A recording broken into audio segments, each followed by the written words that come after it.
All right, so this is going to be another movie review. This one's called DEFCON 4.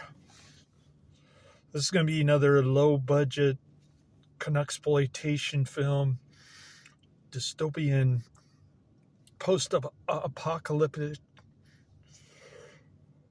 I'm giving it 3 out of 5 stars. I thought it was all right.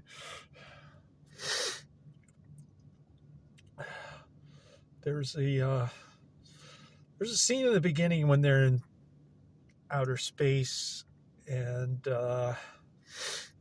guy's watching a porno and he's making fun of the doctor who's on board, the female doctor, telling her that she's not a woman.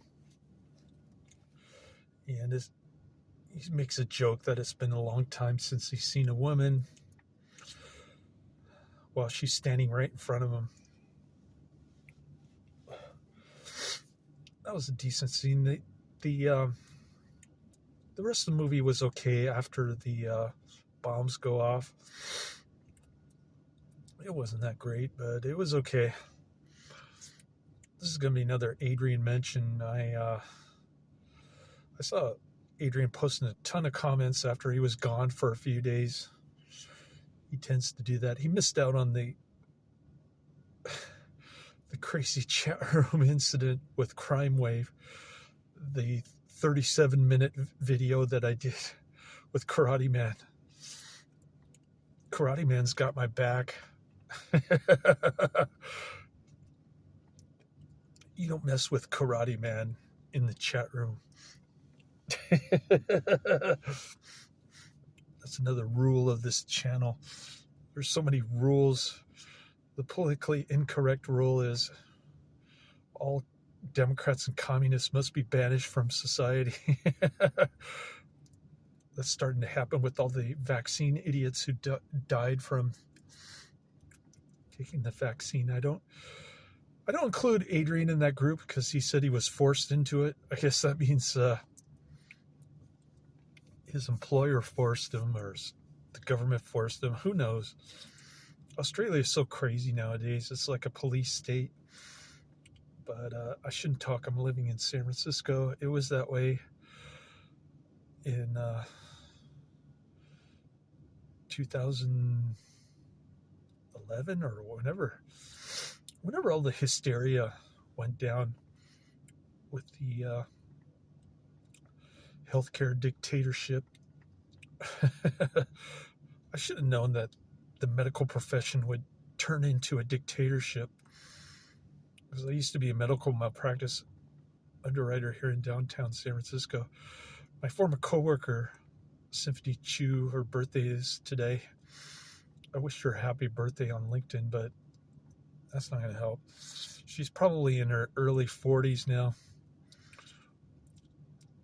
But her mom looked pretty good when she was in her 20s. So I'm guessing that she hasn't aged much.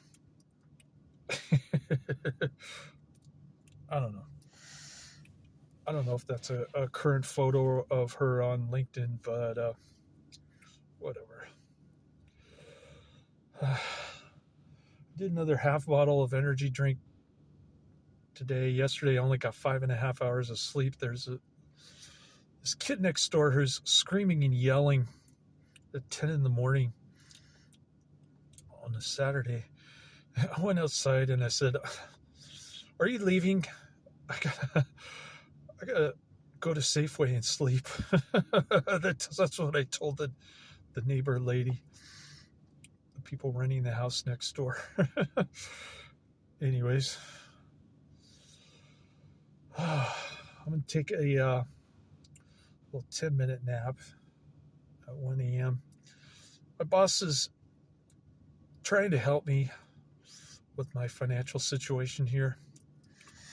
He's trying to get me some hours at Lumen Hotel where he works, where I used to work. That's how I ended up getting this job, coincidentally, because he knew that they were doing away with my overnights, my crazy 3 nights a week, Tuesday, Wednesday, Thursday at Luma Hotel. So he gave me this job. He gave me 40 hours, which was nice of him. I'm the only one here who works 40 hours a week. And he says I'm doing a great job. I'm doing better than some of the guys who've been here for a couple of years. So that's a good sign. He asked my former boss at Luma Hotel if I could get some morning shifts during the weekdays. So that way, at least I can pay my health insurance without having to sell stocks. I wish I could pay off my car loan, the IRS, and my Robinhood margin account. Then I'd really be in good shape, but I have to work 2 jobs next week. I want to be hecka tired. My former boss is supposed to call me today to let me know which shifts on the weekdays, which morning shifts I can pick up. So there's that. And I want to be dead tired today. Like I said, I got my son. I did the energy drink to keep me awake. I'm going to do some more at 2:30. And then I'm going to do some more at 7 when I get home. Anyways, enough about personal stuff. I've been talking about personal stuff for five minutes here. DEFCON 4. So there's a spaceship that shoots nuclear weapons. Of course, they're not wearing helmets on the spaceship. They never do in science fiction movies. So it starts out as a science fiction movie. Supposedly it's a ripoff on The Time Machine by H.G. Wells, but I've never actually seen it. I'm not seeing it in this. I'm not seeing the analogy here. That's what I read, one of the reviews on Wikipedia. Anyways, DEFCON 4. So they're in outer space. There's World War III going on. And somebody hacks their shit computer program. This was 1985, before the word hack even exists. But somebody's able to hack the computer system. And they crash land on Earth with this guy, McKinnon or something. He was one of the guys in the helicopter who was. There's another guy. I forget his name. He's the hacker. I guess the word hacker did exist in the late 80s, but not in 1985, I don't think. Clock DVA made a song called The Hacker. And that was Buried Dreams by Clock DVA. That album was the one album that Jeffrey Dahmer listened to. I was surprised. That was one of my favorite industrial bands back in the early 90s. I guess it was, I guess the word hacker never came about until the early 90s. Anyways, so there's this guy aboard the helicopter who's hacking into the computer program of the spaceship that's shooting nuclear missiles at USSR. They didn't even know that the USSR was about to collapse. The Cold War was a sham. All that stuff all that John Birch Society conspiracy stuff that I always talk about. But they just assumed that the Cold War was a real threat. So was the USSR. I think Russia is a bigger threat nowadays. They've got Putin's got all the nuclear weapons left over. And the United States is always trying to antagonize him with this stupid proxy war in Ukraine with the neo-Nazi Zelensky. The guy who wears an iron cross on his polo shirt. Anyways, he comes dressed up in military fatigue at the U.S. Congress, and they give him a standing ovation. This guy is nuts. Zelensky. Anyways, getting back to the movie, I keep getting digressed in this video. But, so they end up crash landing due to this hacker guy who's getting starved to death by the bad guy. I have no idea why they're wearing like a military fatigue and military baseball cap guy. There's this one guy, I think his name is Gideon or something. He's got this Duran Duran feathered hairdo. This guy, he's starving the hacker dude. He ends up capturing the doctor and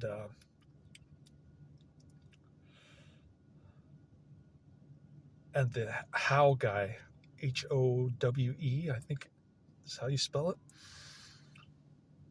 He's the guy who's got family who died, but he still wants to go back to wherever they live because he thinks they're still alive, but they're really dead. The other guy ended up dying by getting killed by some contaminated people. And what else? What else about this movie? I think Professor Quiz knew about this movie, but it was actually an Adrian mention. But when I went down my list, I think Professor Quiz wanted me to move it up closer to "This Is Not a Test," one of his recommendations. Anyways, so yeah, not a good flick. There's a blondie named JJ. You only get to see her cleavage. She doesn't reveal much, but at one point she was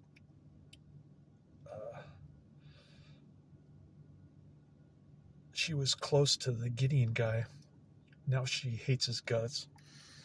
Then she pretends to be close to him again so that she can get on the sailboat.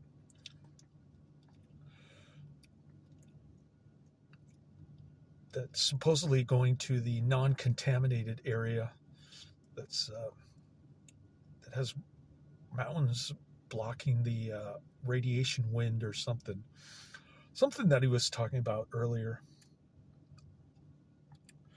And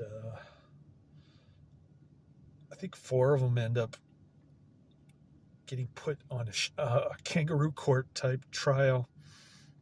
And they were going to get hanged, but the hacker dude manages to escape somehow. And he ends up shooting the guy in the leg. Then the doctor says, "Okay, I'll bandage up your leg, but you can't hang anyone, and you have to let the others live, the other 3. So during the shootout, the Howe guy ends up escaping, and he manages to swim to the sailboat with Howe. The ending was okay. Overall, the movie was okay. The beginning on the spaceship was kind of lame. The dystopian world didn't really impress me too much. I wasn't too crazy about it, but I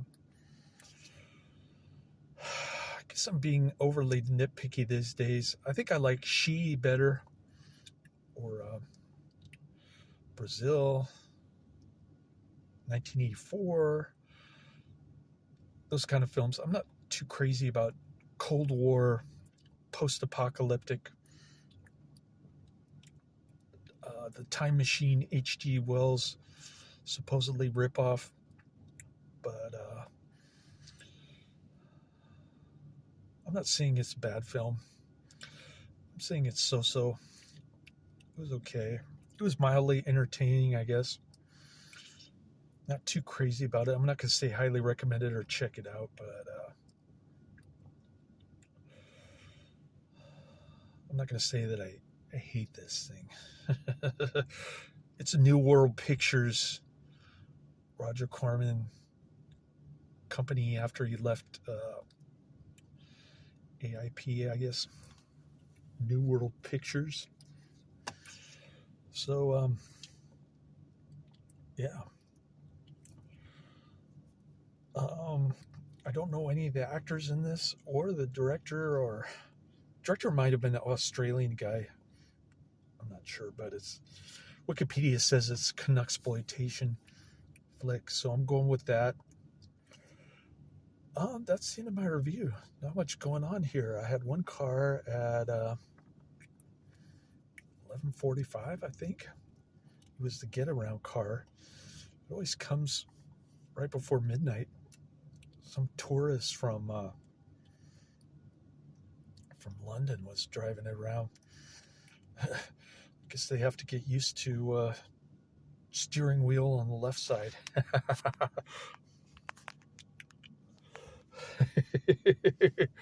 All right. Well, that's the end of my review. I wish I could go down my list, but I don't have it in front of me. I will see if I can try to get another review in before I have to go pick up my son. I know for sure I'm going to sleep between church and driving him to the park or whatever. Then I'll probably sleep at the park too. But I'm not too terribly tired. I will be later today. But if I take enough energy drink, maybe I can make it through the day somehow into the morning tomorrow. Somehow. I don't know how I'm going to make it, but it's rough. It's a rough life when you're 52, live in San Francisco. What can I say? I guess I shouldn't complain too much because my rent is only $250 a month. But having issues with my paycheck, child support deduction is wrong on the pay stub. I talked to a supervisor. He just said, "Oh, you have to work with the government. We have nothing to do with that." Then later on, he said, "I have to email HR." He contradicted himself. But I can't complain too much about the guy. He is trying to help me out. I think he appreciates that I'm reliable and I do a good job. Better job than some of the guys who've been here for a couple years. So can't complain too much about him. He's kind of a mixed bag. You just have to learn how to deal with them and learn how to cut through all of his BS. And he doesn't take it personal. He just he loves to argue though about silly stuff. That's just the way he is. But I think he's a good guy. He's a Buddhist, and so he tries to do good deeds so that he can have a good life when he's reincarnated or something like that. Anyways,